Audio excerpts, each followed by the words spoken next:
Adidja Azim Palmer, born on the 7th of January 1976, emerged from the heart of Portmore, Jamaica, carrying with him a sharp lyrical instinct and a restless creative drive that would one day reshape the architecture of modern dancehall. Long before he became widely known as Vibes Kartel, or by the monikers Worl Boss, Teacha, and King of Dancehall, he was a young teenager testing his voice, studying the cadence of the greats, and shaping a style that would soon command Jamaican popular culture. His rise was not accidental. It was built from years of practice, early recordings, consistent writing, and a deep understanding of dancehall's pulse. His impact would eventually make him one of the most influential Caribbean musicians of his era, a figure Rolling Stone described as a folk hero, whose lyrics captivated fans while provoking critics with equal intensity. Kartel's musical path began in 1993, when he recorded his first song, Love Fat Woman, under the name Adi Banton, a deliberate homage to Buju Banton. That phase was short-lived but pivotal, as it marked his entry into professional music. Soon after, he joined a three-member group called Vibes Kartel, eventually keeping the name for himself after the group dissolved. Even as a young artiste, he displayed remarkable writing discipline, claiming to have written nearly 30 songs during that early period, including the notable track Gal Clown. His undeniable lyrical ability caught the attention of Bounty Killer, who brought him under his wing and gave him mentorship at a crucial time. This mentorship sharpened Kartel's performance style and helped propel him toward Jamaica's main musical stage. By 2003, Vybes Kartel's name had begun circulating aggressively across Jamaica. His songs dominated airwaves, sound systems, and live events. That momentum reached a dramatic peak at the annual Sting Festival in Portmore, where Kartel engaged in a highly anticipated clash with Ninja Man. The confrontation became physical, resulting in on-stage chaos that attracted major public attention.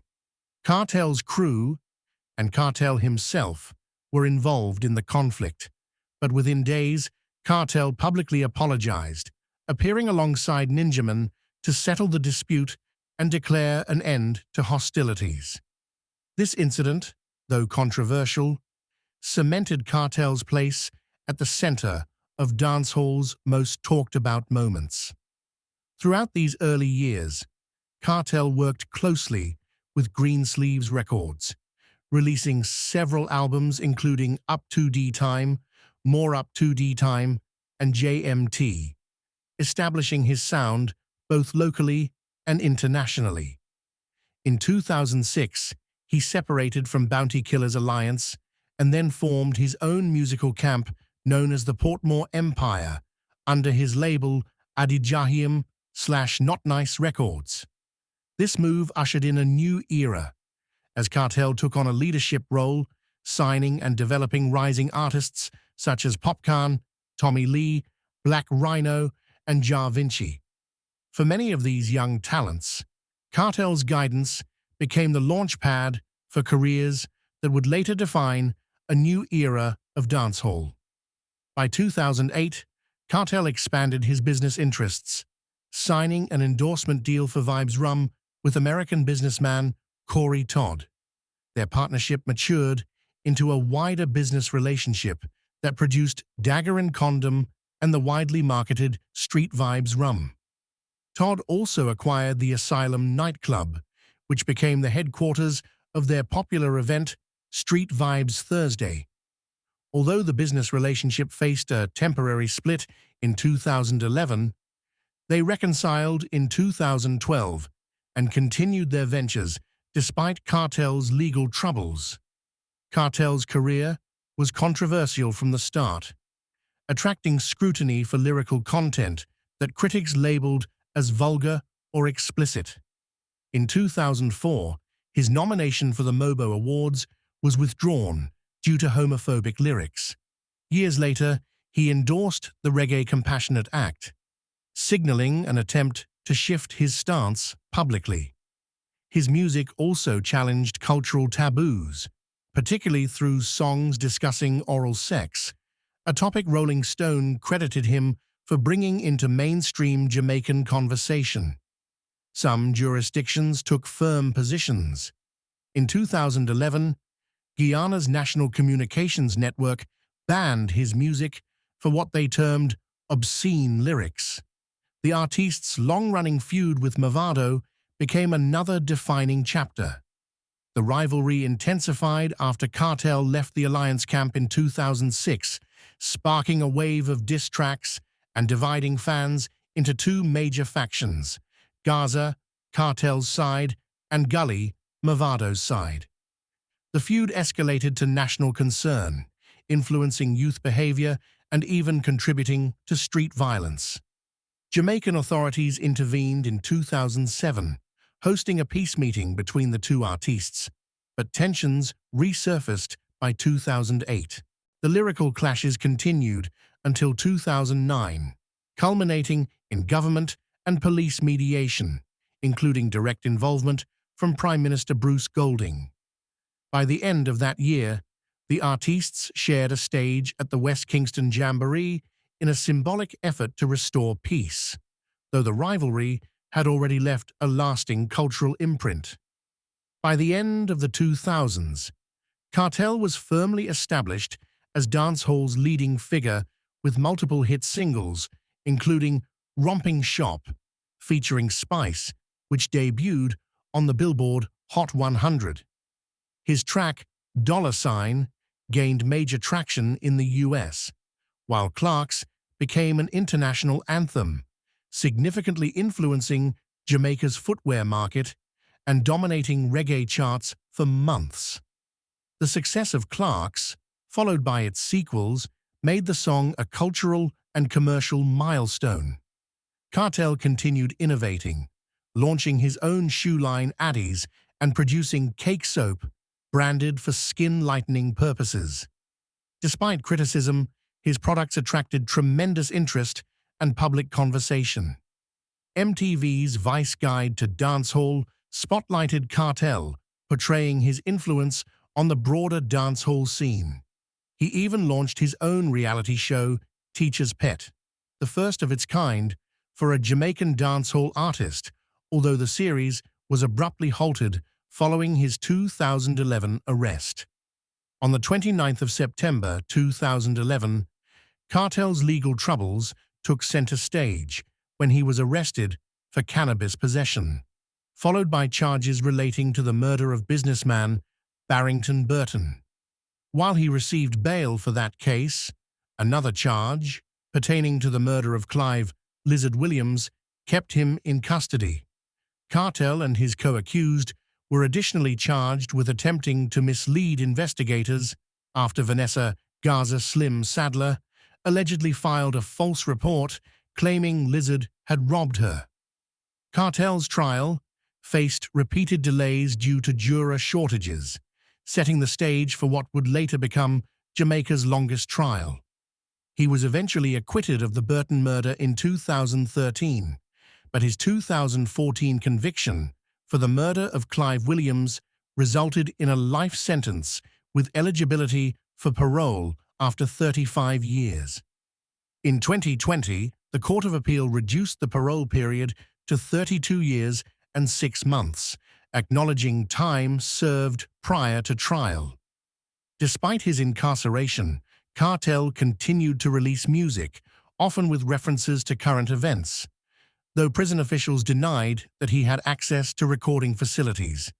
In 2016, he released King of Dancehall, which secured the #2 spot on Billboard's reggae chart and produced the hit Fever, later certified gold in 2020.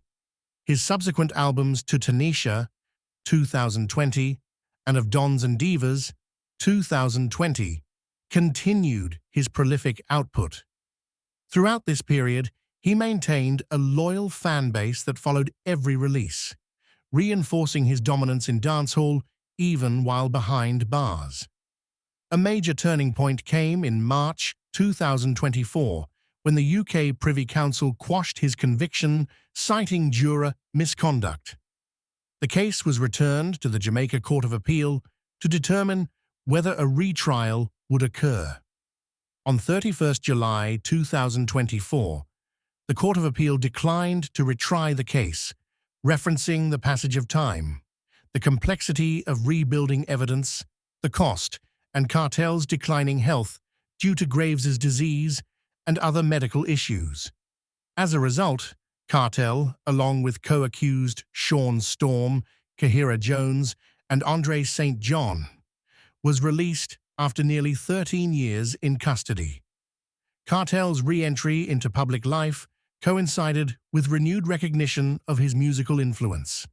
His 2025 album Party With Me earned a Grammy nomination for Best Reggae Album, reinforcing that his creativity remained intact despite the challenges he faced. Personal life. In his personal life, Vibes Kartel became a father on the 18th of April 2003 at age 27, and later had 2 more children with the same partner, Teacha Shorty Johnson, his longtime girlfriend. He also has 4 additional children from other relationships. In 2020, he became a grandfather after his 15-year-old son announced he was expecting a child with an 18-year-old partner. His sons Lyrical Vybz and Lyrical Addy have carried on his musical legacy, releasing music since 2014 under names such as PG-13 and later UTG. Both sons have collaborated with him, including on the Fully Gaza Rhythm, reinforcing the generational continuity of the Gaza movement. Kartel's health challenges intensified during his incarceration, with documented struggles relating to Vybz's disease and heart complications. These medical concerns contributed to the argument against a retrial. During this period, Kartel also became engaged to Sidham Öztürk, a London-based social worker whom he first met in 2015 while serving his sentence. Their relationship remained consistent throughout his imprisonment, and in 2024, they launched a YouTube channel titled Kiss Me Baby. Public perception around Kartel has always been layered. Scholars such as Donna Hope have highlighted that while Kartel divides opinion, his influence is undeniable, largely because he has repeatedly challenged cultural norms. His presentation at the University of the West Indies in 2010, where he addressed issues of skin lightening, remains one of his most discussed public engagements.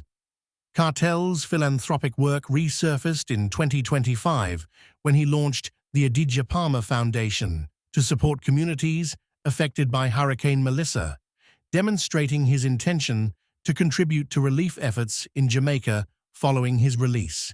His wife, partner. Kartel's longtime partner is Sidham Öztürk, a social worker from London. They became engaged while he was incarcerated and publicly launched a joint YouTube channel in 2024. Before this relationship, his most publicly known long-term partner was Teacha Shorty Johnson, with whom he shares 3 children and a lengthy past. His estimated net worth is $1 million. Please subscribe for more.